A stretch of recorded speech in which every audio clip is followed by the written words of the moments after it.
જય સિયારામ મિત્રો, તમે બધાને જય સિયારામ, જય સિયારામ, જય સિયારામ। તો આજે અમે આવી ગયા છીએ અમારા ફઈના તે ખેરવા, અને ખેરવા કમ્પ્લીટ અમે 8 વાગે પહોંચી ગયા છીએ। તો ચલો અંદર જોઈએ છીએ કે બધા ઘરધણીની બધા તૈયારીમાં કેવું છે અને બધા જાગ્યા છે કે નહીં, કેમ કે અમે તો લગભગ 70-80 કિલોમીટરથી વહેલા આવી ગયા છીએ।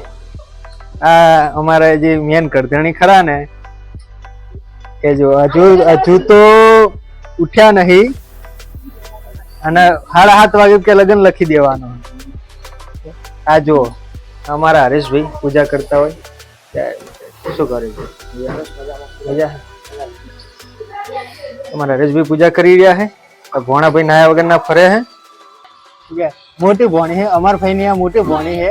અને તમે વાત જ જવા દો, આ લગ્નમાં જે મોભી કહેવાય ને, અમારા મોભી કહેવાય। એટલે મોભી તો તૈયાર થયા વગર રખડે હર્યા, ચા પીવે હર્યા। આ બેન બા હે ને એ આવી રહ્યા કે જેમના મેરેજ છે, એ તૈયાર થઈને બેઠા હે, ચમકે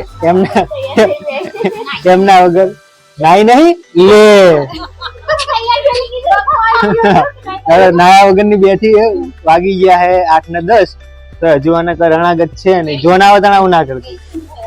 તો ઠંડી હતી એટલે અમે થોડા બહાર આવી ગયા, કેમ કે પહેલાને ઠંડી લાગતી હતી અને હું પહેલો હવે બેઠા છીએ અને પહેલો મજા કરે છે। ભાઈ જવું હોય તડકે જવું હોય? ટાટા કહી દે, તો ટાટા કહેજે, ટાટા કે। તો હું પહેલો અત્યારે બેઠા છીએ, તો હજુ મહેમાન કોઈ આવ્યા નહીં।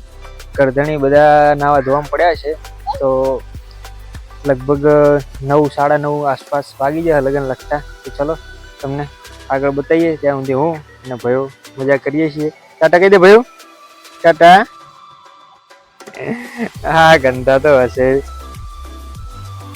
આવું કરજે, આવું કરજે। તો ચલો મળીએ।